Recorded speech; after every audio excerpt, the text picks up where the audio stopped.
যে একটা সভা, পরিচিতি সভা ও দোয়া মাহফিল আমাদের এই মাদারীপুর জেলা অলিয়া আশেকান ঐক্য পরিষদ আমার ভাই বলেছে এগুলো আমাদের কোনো প্রয়োজন ছিল না, কারণ তরিকার মধ্যে অন্য কোনো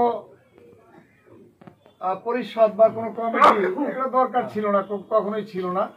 যে হয়তো যে কোনো কারণবশত এগুলো এখন আমাদের করা লাগতেছে।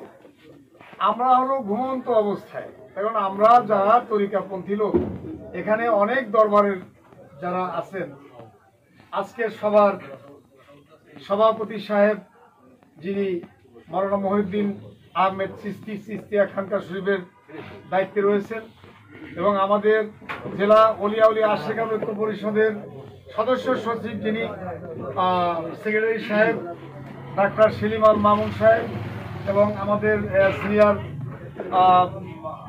যুগ্ম আহ্বায়ক বা আমি মোহাম্মদ জামাল উদ্দিন সর্দার মাইজভান্ডারী, এই মাদারীপুর জেলা অলিয়া আশেকান ঐক্য পরিষদের সিনিয়র যুগ্ম আহ্বায়ক, এবং আল্লাহ শরীফ ভাই, এখানে যারা থানা কমিটির সভাপতি সহসভাপতি অন্যান্য যারা রয়েছেন, সকল আশেকানের তরিকা আশেকান ভাইদের সকলকে আমার সালাম, আসসালামু আলাইকুম ইয়া রাহমাতুল্লাহি ওয়া বারাকাতুহু। তো আপনারা ভালো আছেন সবাই ইনশাআল্লাহ? আলহামদুলিল্লাহ। আমি সংক্ষিপ্তই বলবো যে আমরা যারা এই তরিকা গ্রহণ করেছি আমরা কিন্তু মৃত প্রায়, আমরা মরি নাই কিন্তু মরার মতো। কিন্তু যেমন একটা নারী বা একটা পুরুষ যদি মৃত্যুবরণ করে তাকে কিন্তু গোসল দিতে হয়, তো তাকে গোসল দেওয়ার সময় ওই মৃত্যু ব্যক্তি কিন্তু বলতে পারে না যে তুমি কোনো খারাপ কোনো কিছু পশম টসম বা এইগুলো পরিষ্কার করতে হয়, ছাপ করতে হয়, ময়লা পরিষ্কার করতে হয় না। কিন্তু ওই আমরা যখন মৃত্যু হয়ে যায় একটা মানুষ, ওই লাশ কিন্তু কথা বলতে পারে না যে এটা করো না, এটা করো না। হ্যাঁ, উনি কিন্তু ওই ব্যথা অনুভব করে, চোখে কিন্তু দেখে, হ্যাঁ, শক্ত মানে নরম বা এই যে গরম ঠান্ডা এগুলো কিন্তু অনুভব করতে পারে, কানে কিন্তু শোনে, কিন্তু এরা বলতে পারে না। ঠিক এইরকম আমরা যখন আহলে বায়াতের মধ্যে গেছি, আমরা যখন আত্মসমর্পণ করেছি, এই বায়াতের আসল গ্রহণ করেছি, ঠিক এইরকম পীর মুরিদিটা হলো এরকম। যদি আমাদেরকে একটা ধাক্কা কেউ দেয়, আমি যদি তার 10টা ধাক্কা দিই, তাহলে কিন্তু পীর মুরিদি থাকলো না। তো যাই হোক, আমরা সেই মৃত্যুবরণ করি নাই, কিন্তু মরার মতোই তরিকার লোকজন এরা কিন্তু সহনশীল, এরা জীবিত থাকা অবস্থায় মৃত, এরা কিন্তু আঘাত খায় কিন্তু আঘাত কাউকে করতে পারে না। আজকে দেখেন শিল্পীবৃন্দ যারা রয়েছে তারা কিন্তু মানুষকে আনন্দ দেয়, কোরআন হাদিস সম্বন্ধে তারা বুঝায়, তারা কিন্তু কাউকে মারতে চায় না। হ্যাঁ, তারা কিন্তু মার খায়, ধাক্কা খায়। এই যে একটা ঘটনা ঘটে গেল।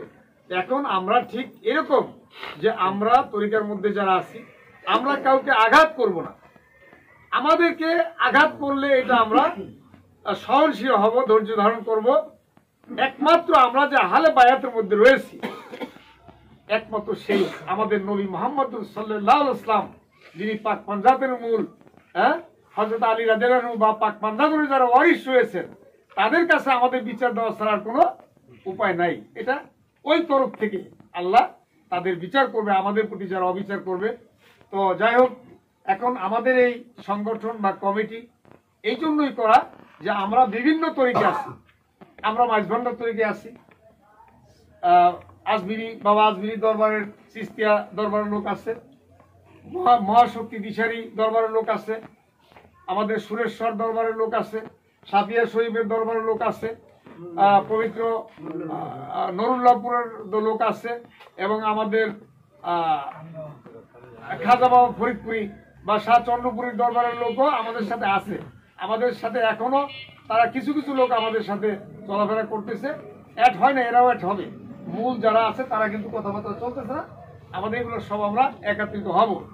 একত্রিত হলে একটা শক্তি, একতা হলো বল। এই বল, এই শক্তিটা যদি আমাদের থাকে, তাহলে আমাদেরকে আক্রমণ করতে আসলেও কিন্তু আমরা যদি এক জায়গায় 2-1000 লোক 5000 লোক আমরা একত্রিত হতে পারি, তাহলে কিন্তু ওদেরও একটা ভয় থাকবে যে না রে, এরা একটা সংগঠিত আছে, এদের সাথে বাজানো যাবে না। আসলে এরা কিন্তু কোরআন হাদিস দ্বারা এই তরিকাপন্থী লোকদের সাথে কোনোদিন এরা আগাইতে পারবে না। যতগুলি প্রশ্ন উত্তর আছে তরিকার ব্যাপারে, আমি আমার এলাকায় যত 50টা 100টা মসজিদ আছে, আমি প্রত্যেকটা ইমামের সাথে কথা বলছি। কোনো ইমাম এগুলা পরিপূর্ণ জবাবদিহিতা করে যে তরিকা এগুলা নাই কোরআন হাদিস, এই কথা বলে কোনো আলেম মনে হয় যেতে পারবে। এটা বড় আলেম দরকার নাই, এই তরিকার মধ্যে যারা রয়েছে, এই তরিকার মধ্যে তো আলেম আছে না। এই যে আমাদের যিনি সভাপতি সাহেব, উনি কিন্তু টাইটেল মাওলানা এবং অনার্স মাস্টার্স করা, উনি আলেম না? এখন ওনার মতো আলেম অনেক মসজিদেই নাই।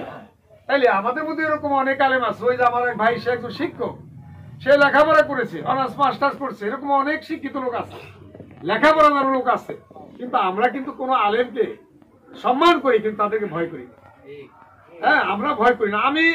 আমি আলেমদের সাথে আমি ঝগড়া করি না, আমি তাদের সম্মান করি, তাদেরকে সালাম কালাম করি, কিন্তু যদি বাজে কথায় কিন্তু আমি তাদেরকে ছাড় দিই না, বুঝছেন? এখন বিষয় ভিত্তিক যেগুলা, এখন এই জন্য আমি সকলকে অনুরোধ রাখবো যে যতগুলি তরিকা আমাদের মধ্যে আছে, এই তরিকার লোকগুলি এখানে একটা সিস্টেম করছে আমাদের সভাপতি এবং জেনারেল সেক্রেটারি সাহেব এবং আমাদের কমিটির সবাই মিললে কিন্তু একটা সদস্য ফর্ম তৈরি করা হয়েছে। এগুলো আপনাদের কাছে দেওয়া হবে পর্যায়ক্রমে। এটা আমি আশা করি যে সমস্ত তরিকাপন্থী যারা আমরা আছি, সকলের এই সদস্য ফর্মে সদস্য ভর্তি হওয়া দরকার। তাহলে আমাদের একটা দরদ থাকবে যে একটা ফর্ম ফিল আপ করছি, একটা ছবি দিছি, হ্যাঁ, তো এটা দরদ থাকবে। এগুলা আমি অনুরোধ করবো যে এগুলো করবেন। আর আমরা সারা মাদারীপুর জেলায় শিবচর, রাজৌর, কালকিনি প্রত্যেকটা জায়গায় আমাদের কার্যক্রম চলছে। আমরা ব্যাপকভাবে ইনশাল্লাহ আমরা করতে পারবো। আমরা এই বিগত দিনে আমরা ঈদে মিলাদুন্নবীর অনুষ্ঠান এই বছর আমরা যেটা করেছি, এই আমরা আমাদের জীবনে এরকম তরিকাপন্থী লোকেরা আজ পর্যন্ত কেউ করতে পারে নাই। এবং যদি আমরা সবাই একত্রিত হতে পারি এই মাদারীপুর জেলার লোক, তাহলে এখানে আমরাও তো 2-1 লক্ষ লোক সমবেত করে কিন্তু আমরা করতে পারবো। হ্যাঁ, তখন কিন্তু আমাদের দল কিন্তু অরাজনৈতিক সংগঠন, এটা তরিকাপন্থী সংগঠন, এটা কিন্তু রাজনৈতিক সংগঠন না। ওই রাজনৈতিক সংগঠন যারা আছে তারাও কিন্তু ইনশাল্লাহ সালাম কালাম করবে। তার কারণ এই তরিকাপন্থী লোকদের মধ্যে অনেক ভালো ভালো জানেওয়ালা লোক আছে, অনেক বড় বড় আলেম সাহেবরা আছেন, মাওলানা মুফতি সাহেবরা আছেন না? দেখেন না, ওই যে তাহিরি, আলাউদ্দিন জিহাদি সাহেব, এরকম বড় বড় হাসানুর রহমান হুসাইন, এগুলো আমাদের তরিকাপন্থী আলেম না? অনেক বড় বড় আলেম আছে। যেহেতু আমরা কাউকে ভয় করি না, আমরা সম্মান করি। আমাদের তরিকার উপর আঘাত করলে আমরা ধৈর্য ধারণ করব। আমরা সেই মহান আল্লাহ তাআলার বা সেই আমার নবী মুহাম্মদ সাল্লাল্লাহু আলাইহি ওয়াসাল্লাম এবং যার যার মুর্শিদের কাছে আমরা আরজি জানাবো যে বাবা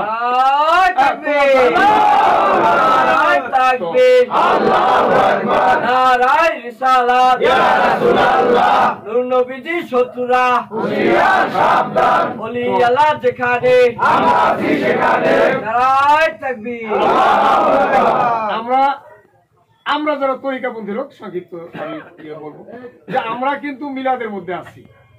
আমরা মিলাদ পাঠ করি, আমরা মিলাদ অনুষ্ঠান করি, সকল তরিকাপন্থী লোকেরাই মিলাদ অনুষ্ঠান করে।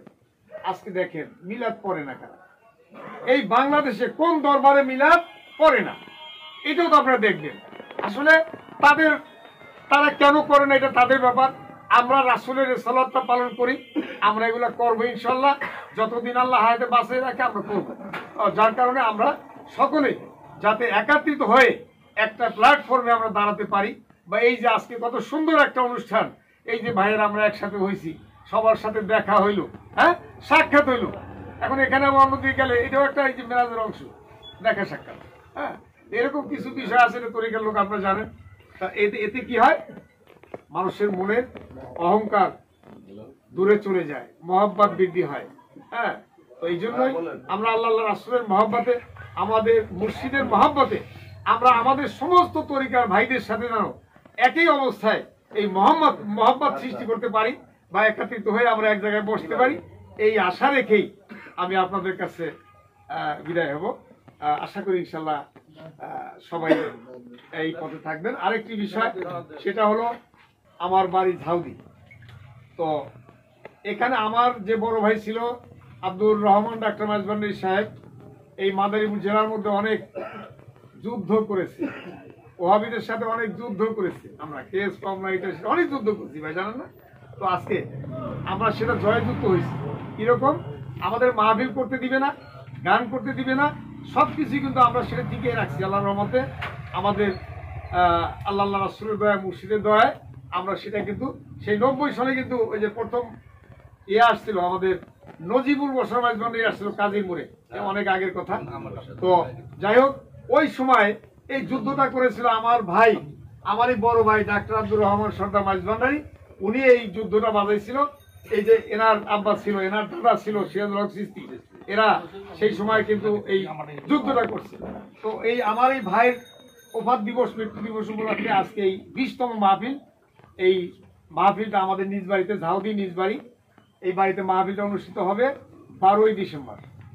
আজকে 3 তারিখ, হ্যাঁ এই 3 তারিখ ডিসেম্বর মাসের 12 তারিখ, এই যে আগামী শুক্রবার, এর পরের শুক্রবার এই অনুষ্ঠানটায় আপনাদের উপস্থিতি কামনা করি।